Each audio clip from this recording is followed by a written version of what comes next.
Selamat pagi teman sekolah semua. Luar biasa ya, semangat semuanya ya. Ada bos di depan. Ya. Assalamualaikum warahmatullahi wabarakatuh. Ya, baik. Jadi tadi Dr. Markus sudah sampaikan ya, dari payudara turun ke serviks ya sekarang ya, dari mata turun ke hati. Pada kesempatan kali ini saya akan membawakan bagaimana caranya kita melakukan screening atau upaya deteksi dini kanker leher rahim atau kanker serviks ya Bu ya. Jadi pertama-tama saya pengen tanya ibu di sini atau bapak ya yang sudah punya istri, tahu nggak ya kanker leher rahim itu di mana letaknya? Tentu di leher rahim ya Bu ya. Kalau payudara kayaknya nggak ada yang nggak tahu ya payudara itu di mana gitu. Tapi kalau leher rahim itu di mana? Mungkin banyak juga yang belum tahu ya. Kita buka yuk. Nah, ini memang pesan dari panitia bahwa saat ini kita dalam rangka Hari Kanker Sedunia ya. Jatuh pada tanggal berapa Bu? Luar biasa, 4 Februari. Kita buka lagi. Jadi yang pertama itu kita harus memahami bahwa kita juga harus bergerak bersama WHO ya Bu ya, bersama dunia. Jadi memang tema pada tahun 2022 sampai 2024 ini adalah bagaimana kita mendekatkan bahwa setiap perempuan di Indonesia itu harus mendapatkan akses. Dan sampai ada mobil ya, mobil untuk mamografi luar biasa ya. Jadi yang pertama itu adalah kita sudah paham masalahnya apa, kemudian yang kedua kita melakukan langkah ya. Yang terakhir adalah bagaimana kita bersama-sama untuk menjelaskan pemerintah ya bahwa mamografi itu penting, ya sadar itu penting, iman itu penting, tes APB itu penting, ya. Jadi itu yang kita akan lakukan satu ya. Lanjut lagi. Nah, mungkin sebelumnya ya, boleh sebelumnya. Saya izin sebelumnya boleh. Nah, ini Ibu melihat ini sebagai apa ya Bu ya? Ini adalah contoh serviks Bu, contoh leher rahim. Kalau seperti ini leher rahim karena sehat ya Bu? Enggak ya, kelihatannya berpenyakit. Ini adalah ini karena virus Bu ya, penyakit karena virus ini namanya polyloma acuminata. Itu kayak apa namanya, kayak jamur gitu ya. Nah ini adalah kalau sudah menjadi kanker ya. Bayangkan kalau sudah jadi kanker seperti ini, biasanya keluarnya apa Bu? Yang keluar darah ya Bu ya, atau kemudian diulang-ulang gitu. Atau misalkan kalau habis hubungan berdarah, itu hati-hati ya. Dibuka lagi. Nah, jadi kalau kita bicara ini adalah masalah kita semua Bu ya. Jadi setiap saat ini kita bisa lihat sebelumnya ya. Jadi satu perempuan di Indonesia itu setiap 2 menit kena kanker serviks. Setiap 2 menit perempuan di Indonesia kena kanker serviks. Setiap 1 jam perempuan di Indonesia 2 orang meninggal. Dulu 1 jam, ya 1 jam 1 orang. Sekarang 1 jam 2 orang. Jadi sama kita melihat dan di antaranya ada lebih dari separuhnya meninggal. Ya. Kebayang ya. Jadi ada 100 penderita kanker serviks, ternyata 57 nya meninggal karena kanker serviks. Buka lagi. Nah, mungkin di sini Ibu ada yang nggak kenal beliau? Ya, siapa Bu? Siapa? Ya, jadi beliau itu sebagai apa ya, ikon artis kita yang ya sebenarnya kita menyayangkan ya, sampai bisa meninggal karena kanker serviks ya. Jadi beliau di sini kenapa bukan meninggal? Masih muda ya Bu ya. Mudanya seberapa muda? 30? Ini ada door prize nggak? Dokter Nana nggak menyediakan door prize nggak? Ya. Kalau ada yang tahu beliau meninggal usia berapa, dapat door prize dari Dokter Nana ya. 37 Bu. Ini jadi begitu. Jadi beliau itu meninggal sebelum usianya 37 tahun Bu. Ya luar biasa, masih sangat muda. Saya seringkali untuk edukasi semacam ini saya memaparkan beliau. Kenapa? Karena untuk memberikan pahala kepada beliau ya. Bahwa kanker serviks itu dapat dicegah. Bahwa kanker serviks itu ada vaksinasinya. Bahwa kanker serviks itu dapat dideteksi begitu ya. Jadi memang dengan cara yang tidak mahal gitu ya. Nah ini dia letak dari mulut rahim atau leher rahim atau serviks Bu ya. Di sini ada pernah melihat serviks sendiri? Ada yang sudah pernah melihat serviks sendiri? Belum ya. Nanti kita foto ya. Jadi namanya dokumentasi IPA. Itu namanya dokumentasi IPA. Jadi serviks itu adalah organ yang tersembunyi ya, setuju ya. Organ yang tersembunyi dia itu ada di lorong vagina Bu. Jadi yang namanya vagina itu bukan area yang kita lihat ketika kita mandi ya Bu ya. Jadi area vagina itu adalah organ yang masuk ke dalam begitu. Jadi kalau melihat dari luar itu namanya vulva. Vulva itu harus dicuci ya. Jadi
bagi yang belum periksa ya. Jadi yang sekarang itu dikembangkan adalah 3 yang utama, Bu. Tes DNA PP, kemudian IPA, dan kemudian juga bisa pakai kalau misalkan memang ada uji ya. Buka lagi. Nah, ini campak WHO ya, saya rasa buka terus ya, buka lagi. Nah, ini dia Bu. Jadi ibu-ibu sekarang berkaca, saya usianya berapa gitu. Kira-kira saya pantas nggak dapat kanker serviks gitu ya. Jadi kalau kita lihat dari grafik ini, penderita kanker leher itu kebanyakan usia 45-50 tahun ya. Jadi pada saat kita melakukan hubungan seksual pertama kali itu adalah suatu faktor resiko untuk mendapatkan virus HPV.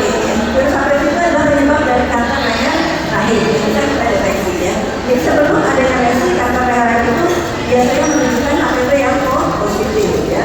Sedangkan kalau misalkan di atas ini buka aja tahu ya. Nah, buka aja semuanya. Nah, beliau ini adalah seorang profesor dari Australia ya. Beliau itu yang sangat luar biasa berjasa untuk penemuan eliminasi kanker serviks di Australia gitu ya. Jadi Australia sekarang adalah negara pertama di dunia yang akan mendeklarasikan bahwa kanker serviks ini akan menjadi wilayah di Australia gitu ya. Jadi mudah-mudahan kita akan usul ya setelah kemudian campak itu sudah hilang, sekarang adalah kanker serviks bisa hilang di tahun ini. Lanjut lagi. Oke, lanjut berikutnya. Bisa ya. Nah, sekarang pertanyaannya apakah kanker serviks itu bisa sembuh? Bisa sembuh nggak? Bisa. Harus optimis ya. Bisa sembuh dengan apa? Dengan pengobatan tentunya ya. Dulu kalau kita bicara kanker itu sebenarnya bisa sembuh nggak? Kanker itu bisa sembuh nggak? Kanker itu sebenarnya dalam tanda kutip sembuh, tapi sebenarnya akan bisa kambuh gitu ya. Jadi memang kita hati-hati bahwa pada kondisi tertentu nanti suatu ketika kita imunitasnya rendah itu akan menjadi kambuhan gitu ya. Tapi ternyata serviks sekarang sudah dinyatakan sembuh gitu ya. Jadi bukan hanya remisi saja ya. Jadi bahwa pada beberapa kasus kanker itu adalah sangat bisa disembuhkan. Ya, kita lagi. Nah, ini beberapa diskusi kebetulan saya diundang waktu itu bahwa Indonesia itu juara pertama Bu, juara pertama ya.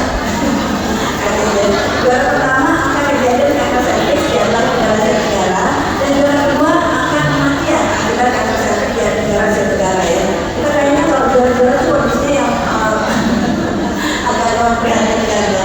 Ini pertemuan buat kita semua ya. Bagaimana kita bisa memperbaiki status kita minimal di Asia Tenggara gitu ya. Baik ya. Berikutnya. Ya, saya cepat aja ini hanya pemuda saja ya.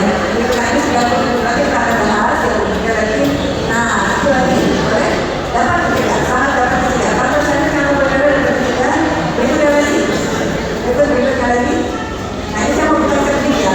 Buka ya, buka. Nah, ini dia. Ada yang apa? Cerdik di sini. C itu apa Bu? Cek kesehatan. C itu? Cek kesehatan. Cek kesehatan jalur darah. Ya, baru berapa? Yang kedua, C. Enyahkan asap rokok. Enyahkan asap rokok. Yang ketiga, rajin aktivitas fisik. Saya pada sini mager. Enak ya Bu ya di sana ya. Enak mager ya Pak ya. Sambil nonton drakor ya. Nonton drakor kemudian sambil gini ya. Tapi nggak boleh Bu ya. Semua kanker itu akan mendapatkan kalau kita obesitas ya. Kalau kita overweight gitu ya. Semua akan penyakitnya. Kemudian dia dengan istiqlal. Dulu kita mengira apa sehat cuma Sempurna. ya. Tapi sekarang bukan pas sehat cuma sempurna lagi ya. Oh saya kurang susu ya. Kalau usia-usia sudah 40 tahun bukan itu sudah berlemak gitu ya tentunya ya. Jadi gizi seimbang.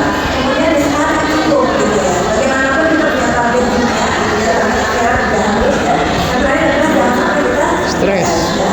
Ibu di sini ada yang merasa stres Bu. Bukan juga dia tertekan ya. Nggak apa-apa ya. Kita sedikit banyak inilah healing ya. Kalau marah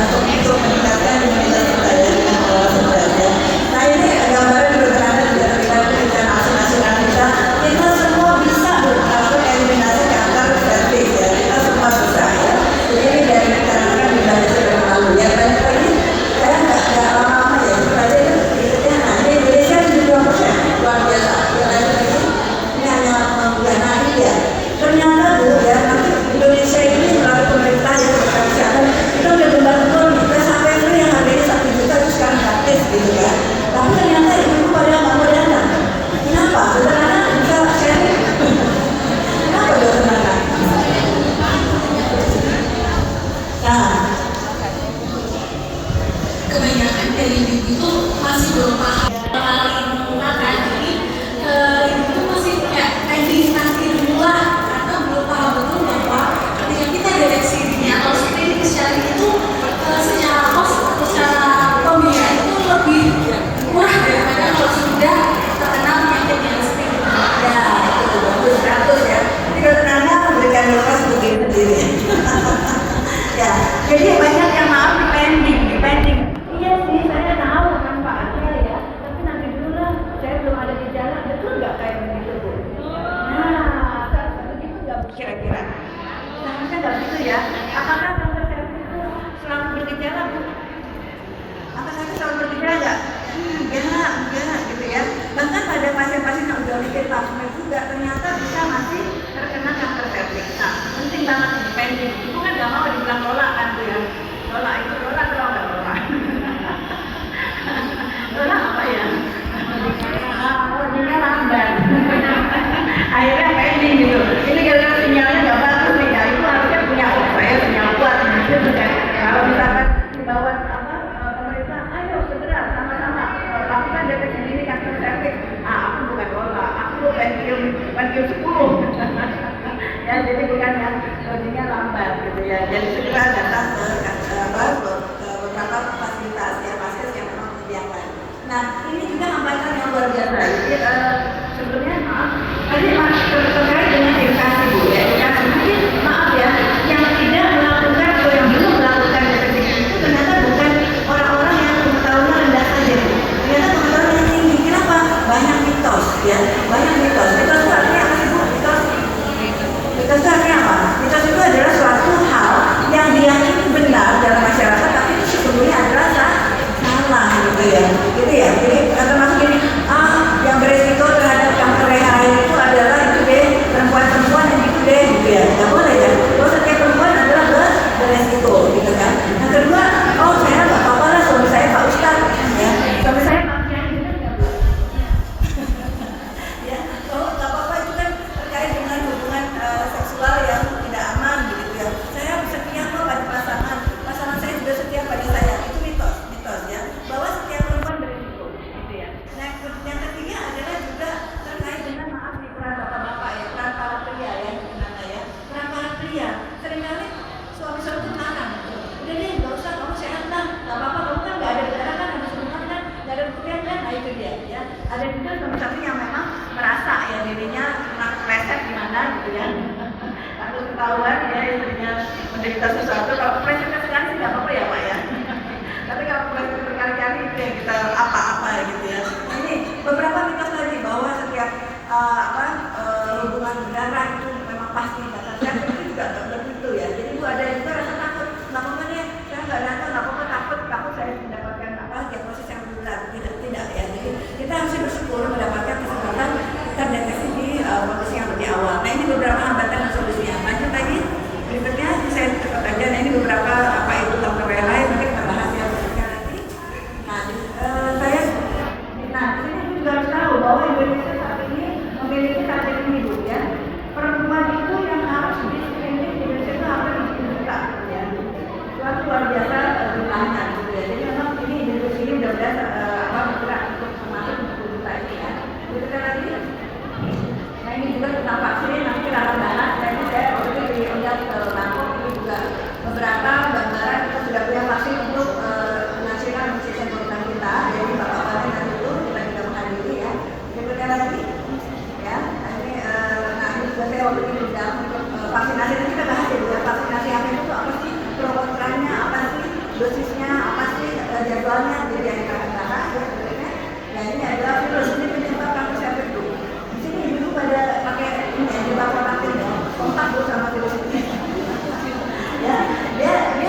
digital world ya.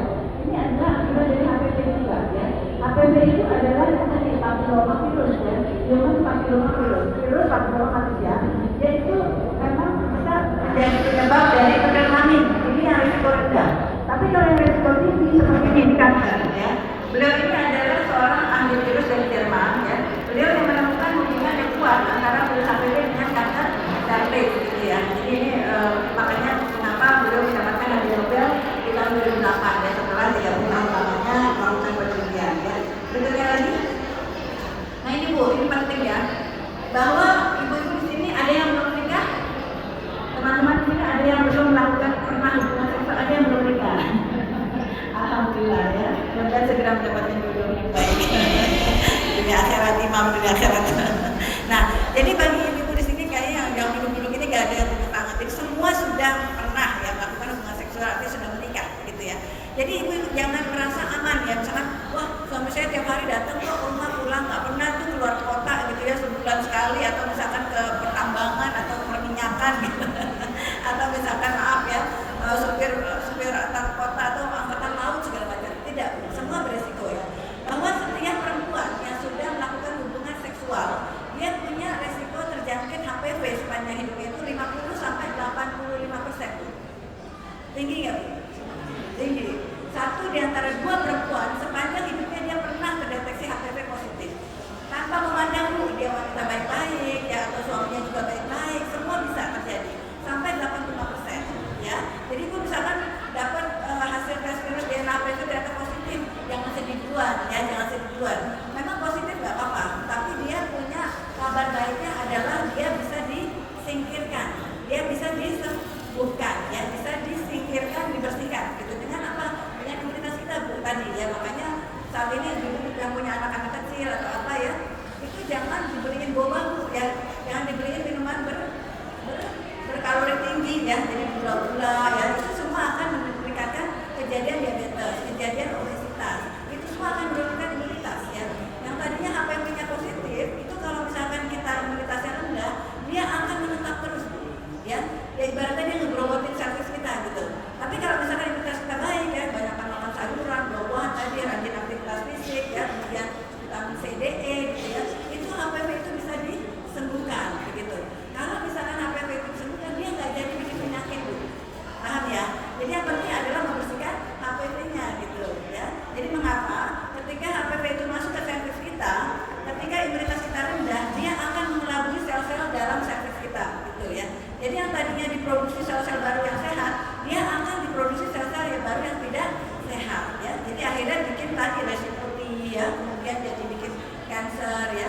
Nah, kabar gembiranya lagi adalah tadi itu saya sampaikan bahwa 90% itu bisa hilang. 90% itu bisa bersih HPV-nya dengan daya tahan tubuh kita ya. Dan hanya kalau 1% saja yang menjadi kanker ya. Ini kabar baiknya ya. Berikutnya ya. Kita buka aja, nah ini dia ya. Bagi ibu juga yang punya anak perempuan yang menjelang dewasa ya, jangan dinikahkan pada usia muda ya Bu ya. Jangan dinikahkan pada usia muda. Karena ini salah satu faktor resikonya adalah ketika dia melakukan hubungan seksual dini ya. Salah satunya adalah misalkan kalau 20 tahun atau bahkan kurang dari 18 tahun ya. Kemudian berganti-ganti pasangan segala macam sering keputihan ya. Kemudian ada yang banyak misalkan kita memang kekurangan nutrisi yang baik ya. Yuk berikutnya, yang di sini gak ada merokok ya Bu? Ada yang merokok di sini? Bapak-bapak kalau yang merokok jangan di depan sering ya. Di dalam ruangan tersembunyi ya. Yang jauh sekali gitu ya. Karena misalkan merokok pasif ya, pasif smokers. Nah, ini dia Bu, gejala tanda kanker cervix. Jadi yang biasa diwaspadai adalah kalau terjadi dalam putihan. Kemudian seperti apa? Jangan ngomong-ngomong ya saya seperti kanker cervix. Oh tidak. Jadi kanker cervix itu biasanya kebayang ya, nanti ada daging tumbuh di dalam lorong ya, maaf ya agak lembab. Itu biasanya bikin apa Bu kalau ada darah di situ? Bikin apa? Bikin berbau ya Bu ya. Berbaunya kalau misalkan dia diminggu daging, kalau misalkan dia tumbuh terus dia kalau mau minum dia perlu apa Bu? Perlu oksigen ya kan? Lalu pembuluh darah baru gitu kan. Tapi kalau yang ada tadi dokter Pak sampaikan, kalau itu dia pertumbuhan adalah sama-sama cepat ya. Sehingga pembuluh darah baru itu nggak bisa ngejar. Akhirnya ada sebagian dari itu ya, tumor-tumornya itu tidak mendapatkan oksigen. Akhirnya menjadi apa? Jadi jaringan yang mati ya. udah kenal segala macam misalnya ada akhirnya jadi apa Bu? Jadi nanah gitu ya. Bayangkan, jadi kemudiannya itu bukan yang kemudian banjir biasa itu misalkan bau agak busuk ya seperti nanah. Bayang ya. Yang kedua, tadi itu yang berdarah-darah itu dia jangan sampai berpikir nggak apa-apa nggak ada karena kita hubungan ada beberapa pasien yang ternyata tidak ada gejala ternyata sudah jadi kanker cervix ya. Nah ini kalau misalnya udah sampai tunjangnya pegel atau sampai bahkan nggak bisa pipis ya atau misalkan tadi itu ya apa namanya terjadi itu tadi penurunan berat badan biasanya sudah stadium lanjut gitu ya. Jadi jangan pernah berpikir bahwa apa ini masalah sepele ya. Lanjut lagi ya lanjut. Nah ini pemeriksaannya sama saja nggak simpel sama dengan saja lanjut lagi baik. Nah ini adalah gambar serviks ketika ibu dilakukan pemeriksaan kepala ya. Jadi kalau yang warna putih-putih ini adalah bukan kanker, ini lesi prakanker ya. Jadi ibu kalau misalnya dapatin foto nih, foto servisnya, waduh ada begini, ibu bersyukur harusnya. Jangan malah kabur ya Bu ya. Bersyukur jangan malah kabur ya. Jadi karena ini prekanker, ini prakanker yang bisa disembuhkan banget, 100% bisa sembuh ya. Lanjut lagi. Nah ini dia ya kalau misalkan kita mau foto ya lanjut lagi servis. Kalau misalkan kanker udah bedanya ketahuan ya, lagi servis ketahuan bedanya lanjut. Nah terus lagi terus. Nah ini ya kalau misalkan terjadi nanti bisa dimainkan di sini, bisa dimainkan. Ini video bisa dimainkan nggak? Nah ini adalah pemeriksaan IMA Bu ya. Jadi ibu ketika melakukan tes IMA di puskesmas itu yang dilakukan. Jadi kita ambil cairan ya sama sekat, tempelkan gitu. Biasanya kalau ibu normal, servisnya nggak akan terasa apa-apa. Tapi kalau ibu merasa agak perih ya, biasanya itu karena radang. Itu ada radang di serviks, ada di apa leher ada radang. Cuma dikit doang Bu kalau IMA ya. Kemudian hasilnya langsung dapat terlihat ya. Yuk lanjut lagi. Lanjut ya. Nah ini bisa di apa dimainkan di sini. Dimainkan videonya. Ya. Dicepatkan di sini. Dicepatkan boleh? Oh, nggak bisa ya? Ya, sebelumnya. Ya, bisa dimainkan aja. Jadi ini saya mau memperlihatkan ya bahwa saat ini kita melakukan dokumentasi Bu. Jadi misalkan ibu diperiksa servisnya ya, kemudian difoto servisnya, sehingga ibu masing-masing punya foto servis sendiri gitu ya. Jadi ini bisa kemana-mana ibu bawa gitu. Apa foto yang diberikan oleh nakes ya. Nanti kalau misalkan diperiksa IPA-nya minta foto Bu ya.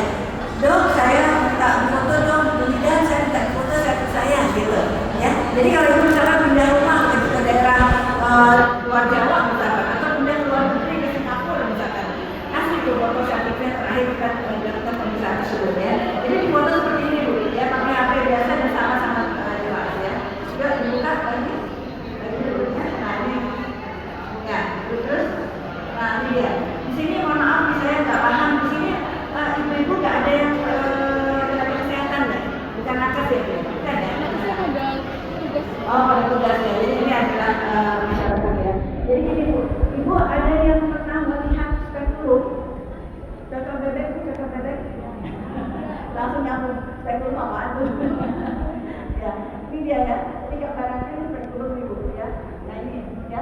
Ibu pilih mana? Spekulum yang berbahan metal atau besi atau yang berbahan plastik Bu? Ada yang pernah lihat bendanya? Kira-kira kalau misalkan masuk ke dalam yang vagina kita ya, itu ibu pilih yang mana? Yang berbahan besi atau metal atau yang berbahan plastik? Ada yang besi atau plastik?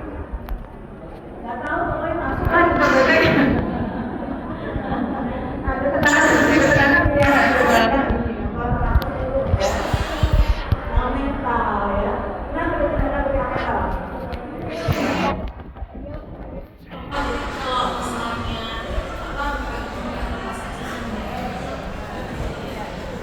Jadi dokter Nana ini pastinya sudah ratusan kali melakukan pemeriksaan terhadap klien ya.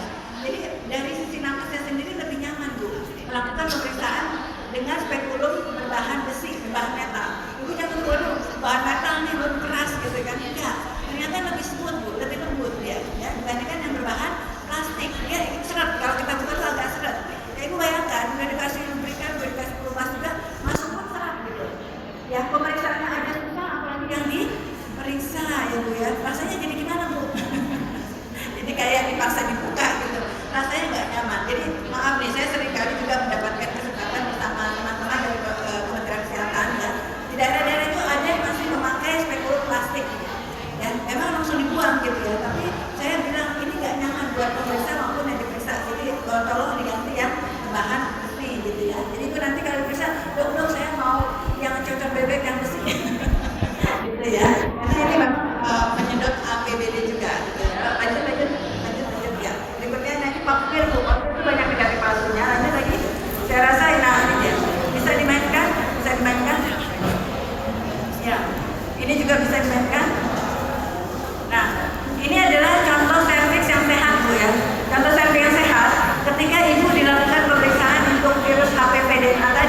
jadi ketetapan dari pemerintah ya. Keputusan Menteri Kesehatan ini adalah berdasarkan usulan kami dari himpunan Prodi Teknologi Indonesia ya.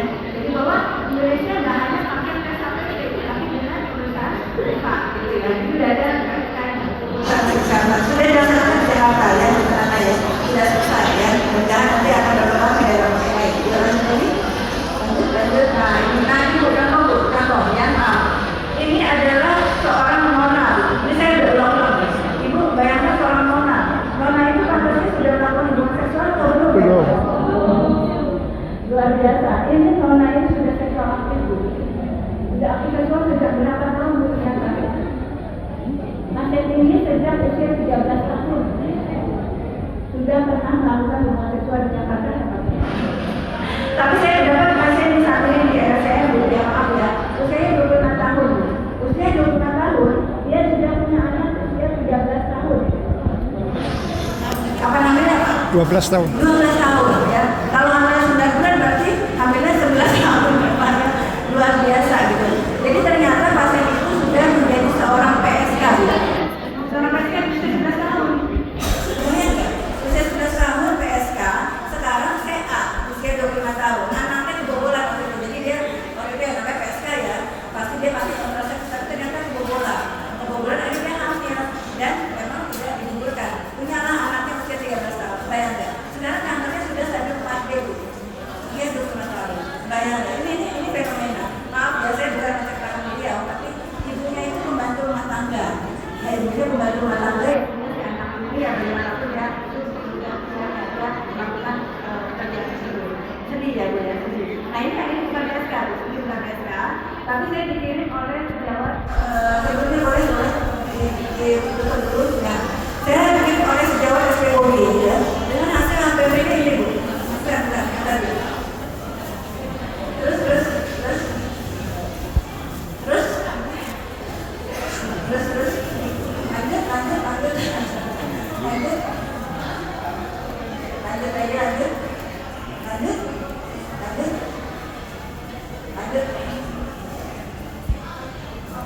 Ya, ini ya. Jadi yang tadi maaf. Ya, ini ya.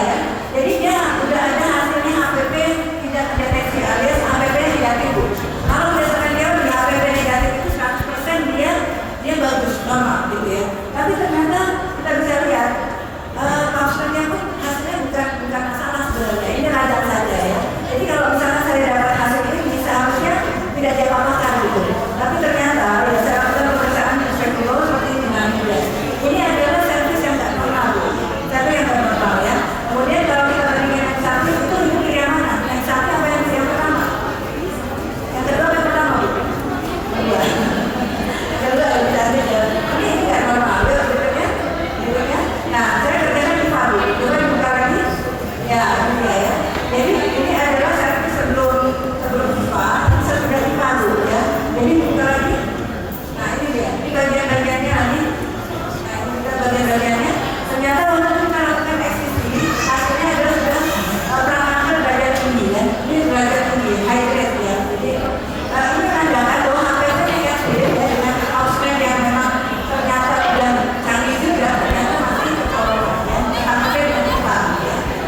Oke, mungkin dari saya. Terima kasih banyak. Mudah-mudahan bisa untuk maju diskusi nanti.